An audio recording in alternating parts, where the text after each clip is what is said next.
على رسوله الكريم أما بعد فأعوذ بالله من الشيطان الرجيم بسم الله الرحمن الرحيم رب اشرح لي صدري ويسر لي أمري واحلل عقدة من لساني يفقهوا قولي.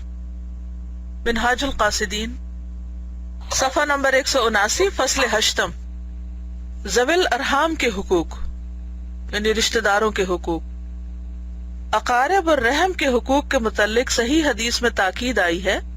حضرت عائشہ رضی اللہ عنہا کہتی ہیں کہ نبی صلی اللہ علیہ وسلم نے فرمایا رحم عرش سے چمٹا ہوا ہے اور کہتا ہے کہ جو مجھ سے تعلق جوڑے گا اللہ اس سے تعلق جوڑے گا اور جو مجھ سے تعلق منقطع کرے گا یعنی کاٹے گا اللہ اس سے تعلق منقطع کرے گا. یعنی رشتہ داروں سے جوڑنا گویا خدا کے قریب ہونا ہے اور رشتہ داروں سے کاٹنا گویا خدا سے دور ہونا ہے. صحیح بخاری کے افراد میں، افراد یعنی صرف بخاری نے اس کو روایت کیا ہے، ایک اور حدیث ہے کہ بدلہ دینے والا صلہ رحمی کرنے والا نہیں. صلہ رحمی کرنے والا وہ ہے کہ جب اس کی قرابت کا خیال نہ رکھا جائے تو بھی صلہ رحمی کرے. کیا مطلب؟ کہ صلہ رحمی وہ نہیں کرتا کہ جس سے آپ اچھا کریں تو وہ آپ سے اچھا کرے، یا جو آپ سے اچھا کرے تو آپ اس سے اچھا کریں. اصل رشتہ داری وہ نبھاتا ہے کہ جس سے اچھا نہ بھی کیا جائے تو بھی وہ اس سے اچھا کرے. مسلم کے افراد میں ایک اور حدیث ہے کہ ایک آدمی نے کہا اے اللہ کے رسول صلی اللہ علیہ وسلم میرے قرابت دار ہیں، میں ان سے جڑتا ہوں لیکن وہ کٹے رہتے ہیں. میں ان سے اچھا سلوک کرتا ہوں لیکن وہ مجھ سے برا سلوک کرتے ہیں. میں ان کی بات پر صبر کرتا ہوں لیکن وہ مجھ سے جہالت سے پیش آتے ہیں. تو آپ نے فرمایا اگر ایسا ہے جیسا تو کہتا ہے تو گویا تو ان کے منہ پر راکھ چھڑکتا ہے، اور جب تک تو ایسا ہی سلوک کرتا رہے گا تیرے لیے اللہ کی طرف سے ان کے مقابلہ میں ایک مددگار ہوگا. یعنی اگر کوئی تم سے برا کرے اور پھر بھی تم اچھا کرو تو اللہ تعالیٰ تمہیں ایک مددگار دے دے گا اور تمہارا دفاع کرے گا ان کے شر کے مقابلے میں. مطلب یہ ہے کہ تو ان پر غالب رہے گا اور قرابت کے حقوق پورے کرنے میں ان کی حجت ختم ہو جائے گی، یعنی ذمہ داری ادا ہو جائے گی، جیسے کہ اس آدمی کی گفتگو ختم ہو جاتی ہے جس کے منہ پر گرم راکھ چھڑکتی جائے. یعنی گویا تم ان کا منہ بند کر دو گے.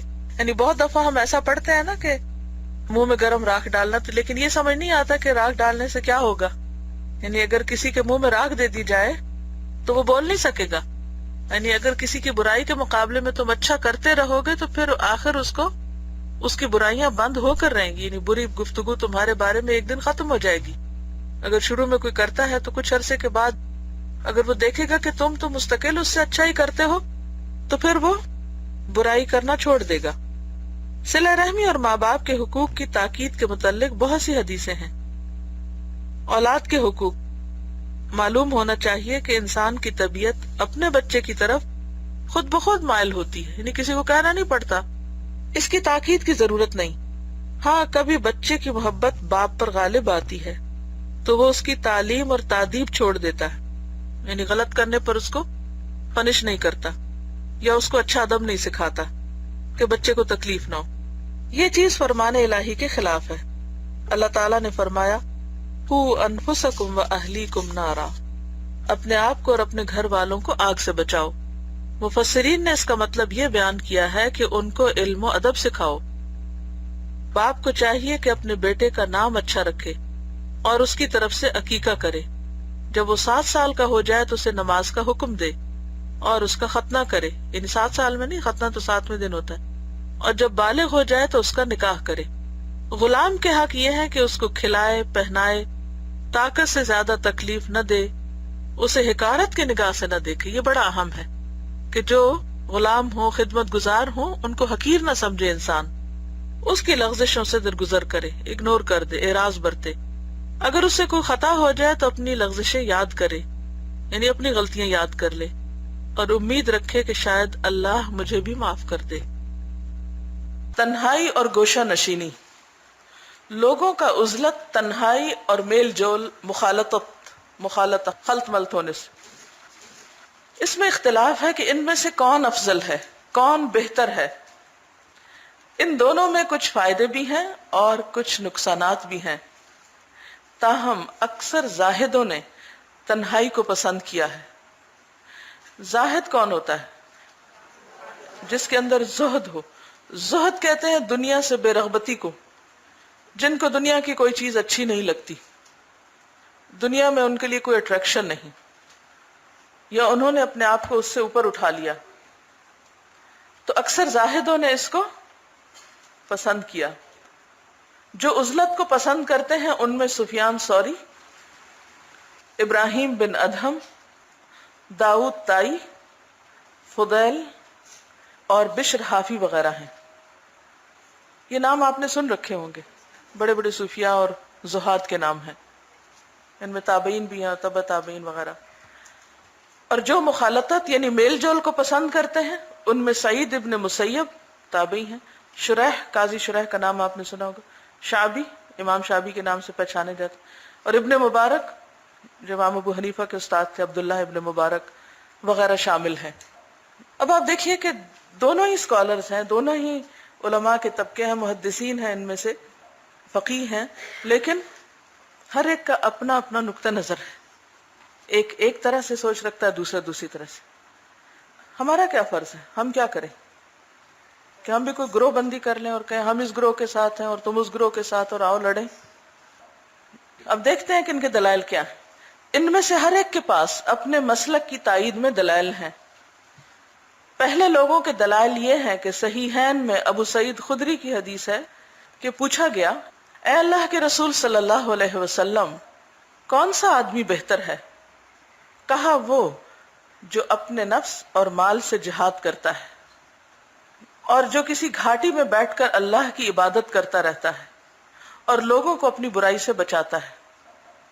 عقبہ بن عامر رضی اللہ عنہ کی حدیث میں ہے کہ میں نے پوچھا، اے اللہ کے رسول صلی اللہ علیہ وسلم، نجات کس میں ہے؟ تو آپ نے فرمایا، اپنی زبان کو بند رکھو اور اپنے گھر میں رہو اور اپنے گناہوں پہ رویا کرو۔ تو اس حدیث سے بھی وہ گروہ جس کو عزلت پسند تھی انہوں نے دلیل لی ہے۔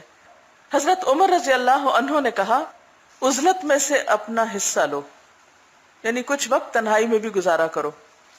حضرت سعد بن ابی وقاص رضی اللہ عنہ نے کہا، میں پسند کرتا ہوں کہ میرے اور لوگوں کے درمیان ایک لوہے کا دروازہ ہو، کیونکہ لکڑی کا تو وہ بجا کے کھول کے توڑ کے آ جاتے ہیں، اور موت تک نہ میں کسی سے بولوں اور نہ کوئی مجھ سے بولے، کیونکہ انہیں کیا نظر آتا تھا کہ ساری خرابیاں شروع اس وقت ہوتی ہیں جب لوگوں سے میل جول شروع ہوتا ہے۔ حضرت ابن مسعود رضی اللہ عنہ نے کہا، تم علم کے چشمے، رات کے چراغ، گھر کے ٹاٹ یعنی کارپٹ، نئے دلوں والے اور پرانے کپڑوں والے بن جاؤ۔ تم آسمان والوں میں پہچانے جاؤ اور زمین والوں پر مخفی رہو۔ دنیا میں لوگ تمہیں نہ جانے، لیکن اللہ کے ہاں جو اللہ کی مقرب مجلس ہے، فرشتے، ان کے ہاں تمہارا خوب چرچا ہو۔ کیا کیا بننے کو کہا؟ علم کے چشمے، رات کے چراغ، یعنی جب ہر طرف دنیا میں اندھیرا ہو تو تم کیا بن جاؤ؟ روشنی بن جاؤ۔ گھر کے ٹاٹ، عاجزی کے لیے یعنی بچھے ہوئے۔ نئے دلوں والے، یہاں نیچے انہوں نے لکھا ہے کہ نئے دل کا مطلب یہ ہے کہ اللہ کی عبادت میں دل کے ارادے نئے سے نئے اور ولولے تازہ سے تازہ ہوں۔ ہر دفعہ جب نماز کے لیے کھڑے ہو تو ایسے لگے جیسے پہلی دفعہ کوئی کام کرنے جا رہے ہیں، کیونکہ ہر نئے کام میں یا اس فیلنگ میں کہ یہ شاید پہلی دفعہ کر رہا ہوں، اس میں ایک اور ہی لطف ہوتا ہے۔ اور پرانے کپڑوں والے بن جاؤ، نہیں کپڑوں کے بارے میں زیادہ فکر نہیں کیا کرو۔ تم آسمان والوں میں پہچانے جاؤ اور زمین والوں پر مخفی رہو۔ یہ ان کی سوچ تھی، عبداللہ ابن مسعود کی، صحابی ہیں۔ حضرت ابو الدرداء رضی اللہ عنہ نے کہا، مسلمان کا بہترین عبادت خانہ اس کا اپنا گھر ہے، وہ اس کی زبان اور شرمگاہ اور آنکھوں کی حفاظت کرتا ہے۔ آدمی کو چاہیے کہ بازار کی مجلسوں میں نہ بیٹھے کہ وہ انسان کو غافل اور ناکارہ کر دیتی ہیں۔ حضرت داؤد طائی نے کہا، لوگوں سے ایسے بھاگو جیسے شیر سے بھاگتے ہو۔ حضرت ابو محلحل نے کہا، سفیان ثوری نے میرا ہاتھ پکڑا اور مجھے جنگل کی طرف لے گئے۔ ہم ایک گوشے میں چلے گئے تو آپ رونے لگے، پھر کہا، اے محلحل، اگر تم ایسا کر سکو کہ زندگی بھر کسی سے نہ ملو تو ایسا ہی کرو۔ اور اپنی ہمت کو اپنے سامان کی تیاری میں لگا دو، کیونکہ ان لوگوں نے تنہائی میں لذت پائی تھی۔ تنہائی میں لذت کون پاتا ہے؟ جس کا اپنے رب سے مضبوط تعلق ہوتا ہے۔ وہ شکر کرتا ہے کہ میں اکیلا ہوں، کہ میں اپنے رب سے راز و نیاز کر سکوں اور مجھے یکسوئی حاصل ہو۔ جو لوگوں میں رہنے کو پسند کرتے ہیں، اب ان کا نقطہ نظر سن لیجیے۔